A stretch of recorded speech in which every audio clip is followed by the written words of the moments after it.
Je pense qu'il y avait suffisamment de monde là-bas. Si je m'en tiens aux images que j'ai vues, j'ai manqué à personne. En revanche, je voulais vous dire que c'est quelqu'un d'ailleurs avec qui j'aurais pu travailler en 2018. Parce qu'il m'avait fait la proposition d'une alliance. Il me semble d'ailleurs que c'est un incident qui a fait qu'on ne signe pas cette alliance parce que le jour où on devait se voir pour finaliser un certain nombre de choses, j'étais en émission dans une radio de la place, RIS Radio je crois, et ce jour-là il est arrivé, il a voulu me voir, on lui a dit d'attendre un peu parce que j'étais en studio, il a eu un accrochage dans le couloir avec M. Armand Ocol. Quand il est sorti de là, il a dit ok, comme c'est comme ça que vous faites, je ne travaille plus avec vous. Alors, et quelques jours après, je voyais qu'il signait la même alliance avec un autre parti politique. Kamto, est-ce que vous travailleriez avec lui aujourd'hui? Mais bien sûr. C'est sorti sur les réseaux sociaux. D'abord, c'est quelqu'un qui, aujourd'hui, à cause de ses appartenances politiques, ne m'a plus en grande estime. Si je m'en tiens aux propos, quand ils ne sont pas injurieux, ils sont diffamatoires ou désobligeants qu'il a souvent tenus à mon endroit, ben, je le lui concède volontiers. Parfois, je me dis même c'est artistique. Hein, vous savez, parfois un artiste il ne dit pas toujours ce qu'il pense. Il dit des choses pour faire art. Donc, le mensonge même parfois peut être une sorte de manifestation de l'art. Et sur ce coup-là, d'ailleurs, je crois qu'il est assez doué. En tout cas, quand il s'agit de moi. Donc, de toute façon, je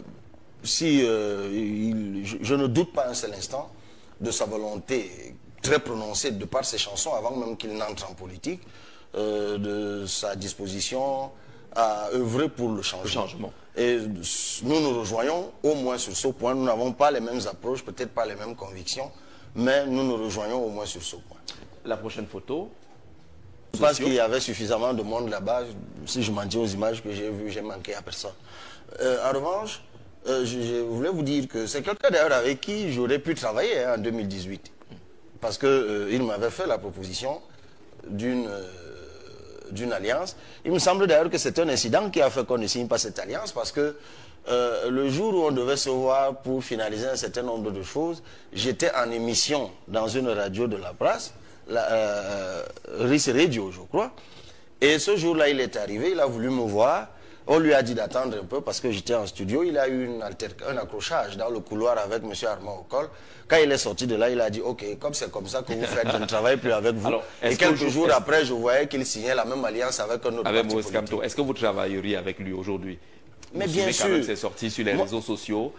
D'abord, c'est quelqu'un qui, aujourd'hui, à cause de ses appartenances politiques, ne m'a plus en grande estime.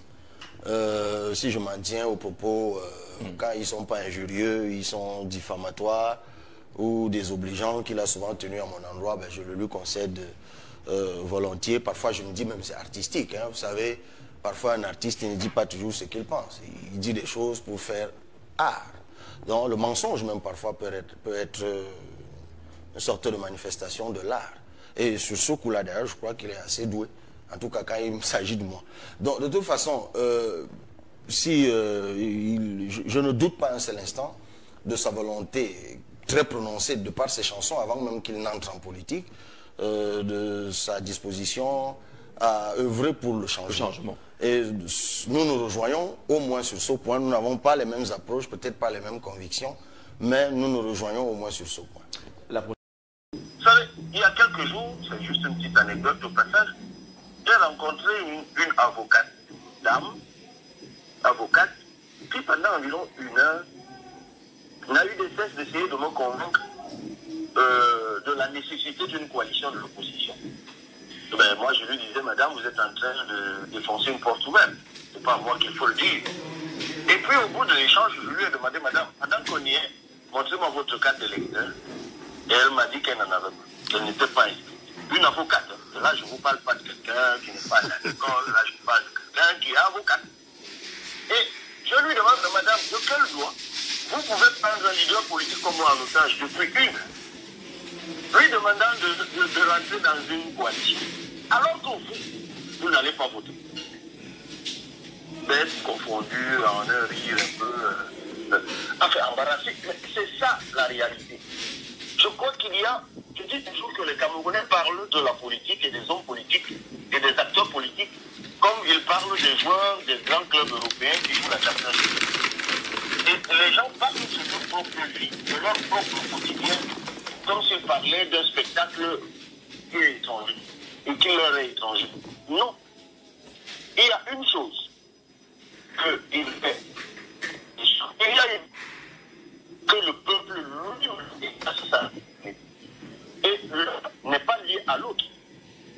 Non, c'est deux choses bien détachables. J'espère que tous ceux qui sont en train de nous écouter maintenant sont inscrits sur les listes électorales. Parce que figurez-vous, M. Ndabo, que la coalition est le fruit d'une négociation. Mais on convoque le corps électoral 3 mois avant l'élection. Et puis, la coalition peut très bien se constituer, supposons même une coalition idéale de toutes les forces politiques.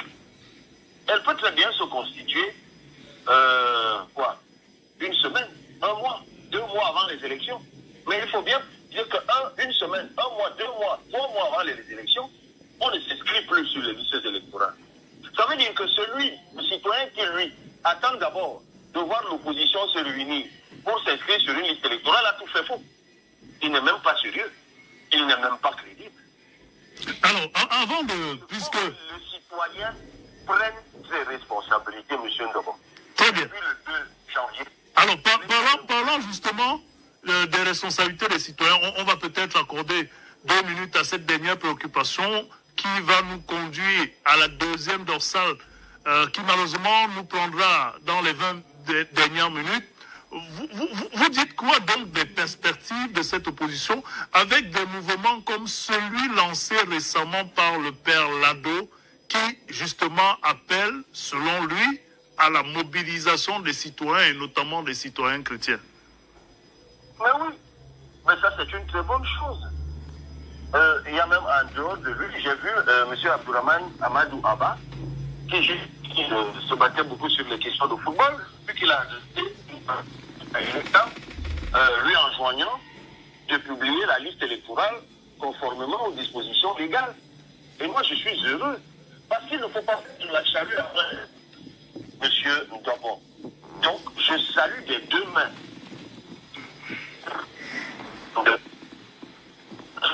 Nous sommes sur la bonne voie. Il y a déjà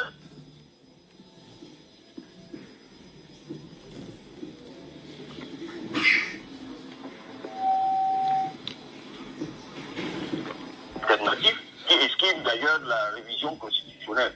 Nous y sommes 7 partis politiques.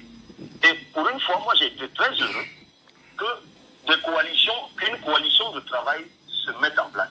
Parce que je l'ai toujours dit, on ne peut pas imaginer la coalition que pour désigner un candidat à une élection présidentielle ou une autre. Il faut aussi qu'on apprenne à se coaliser pour le travail de terrain. Et là, il fallait coaliser pour un travail intellectuel, nous l'avons fait. Et on voit bien que cela a beaucoup chagriné notre gouvernement, qui ne nous a même pas laissé la possibilité de présenter ce document à la presse. Le jour où on devait le faire à l'hôtel Hilton à Yaoundé, vous savez ce qu'on y a trouvé, une escouade impressionnante mixte de gendarmes et de policiers. Et depuis lors, ils n'en ont pas fait cas. Toutes choses qui montrent qu'ils en sont plutôt agacés. Donc chaque fois que l'opposition se mettra ensemble, mais c'est eux qui sauront que leurs jours sont comptés. Donc que cette coalition de travail ait déjà eu lieu, c'est une bonne chose. Derrière, nous espérons qu'une coalition en allant beaucoup plus élargie pourra rassembler tout au moins les forces prépondérantes de l'opposition afin que se dégage, selon des modalités qui seront consensuellement définies, une candidature qui va porter cette opposition prépondérante-là.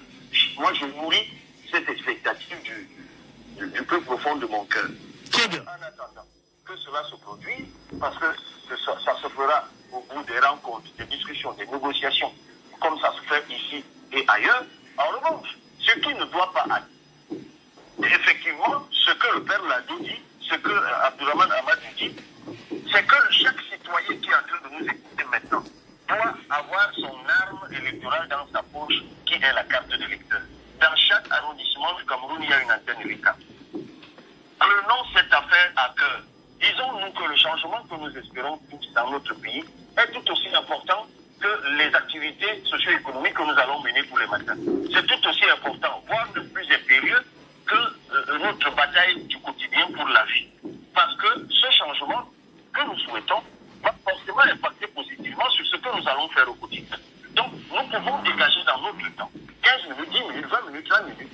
Nous pouvons dégager dans notre budget 500 francs pour payer le taxi qui va nous amener vers le point Elecam de notre arrondissement de résidence, pour que nous nous inscrivions et que nous gardions dans notre poche notre récépissé, pour rappeler aux gens qu'on peut s'inscrire sur les listes électorales avec le récépissé, le cas d'identité, même lorsqu'il est périmé désormais. Et lorsqu'on est inscrit, on reçoit un récépissé d'inscription Elecam, et puis on le garde dans notre poche. Et j'insiste là-dessus, M. Ndobo, et vous nous merci de me laisser le faire. Parce que, contrairement à ce que les gens pensent, l'autre gouvernement sait que c'est là sa principale faiblesse. Et si ce n'était pas le cas, qu'est-ce qui explique par exemple qu'aujourd'hui, le parc informatique de l'ECAM soit extraordinairement endommagé? Mais vous n'avez même pas idée de la difficulté qu'il y a aujourd'hui à s'inscrire sur les listes électorales. Pourtant, ça ne coûte pas le budget du Cameroun pour renouveler ce parc informatique. Dans les 33 pays étrangers où l'élection présidentielle s'est déroulée en 2018, j'en ai visité au moins une quinzaine, dont la moitié au moins, en tout cas les ambassades, pour vérifier si les Camerounais s'inscrivaient sur les listes électorales. Je peux vous dire, M. Ndobo, que depuis l'élection présidentielle de 2018, aucun Camerounais n'a pu s'inscrire sur une liste électorale dans aucun de ces 33 pays à l'étranger où les ambassades vont pourtant abriter l'élection présidentielle en 2025. Allez savoir pourquoi. À chaque fois, on me dit la machine est gâtée. Mais quand je me renseigne bien dans l'ambassade, on me dit non, la machine n'est pas gâtée. Seuls les gars du poste du pouvoir s'inscrivent. Et c'est pour ça que j'ai souvent dit à nos camarades de la diaspora que manifester comme ils le font, c'est très bien. Mais il faut bien qu'aujourd'hui, ils commencent à manifester véritablement devant les ambassades aussi pour revendiquer leur droit civique de s'inscrire sur une liste électorale et de participer aux élections. Donc c'est quelque chose de fondamental. Rien ne peut expliquer qu'en 1992, que nous ayons eu environ 3 millions de personnes qui ont voté, que 27 ans plus tard, en 2018, nous n'ayons eu qu'un peu moins de 4 millions de personnes qui ont voté. Il y a forcément un problème. Il y a forcément un problème. La population ne peut pas être partie de 10 millions à 27 millions pratiquement en 2025, alors que l'électorat, lui, il est passé de 3 millions à 4 millions. Il y a forcément un problème qui se pose. C'est celui de la résignation, du désintérêt, de la désaffection populaire du champ électoral. Et c'est bien de parler de coalition, de partis politiques, de l'utilité des partis politiques, mais pour gagner une élection présidentielle, on n'est pas élu que par des gens qui sont inscrits dans son parti politique ou dans d'autres partis politiques. La plupart du temps, ceux qui votent un président à l'élection présidentielle sont des citoyens qui sont en train de nous écouter maintenant et qui ne sont d'ailleurs affiliés dans aucun parti politique.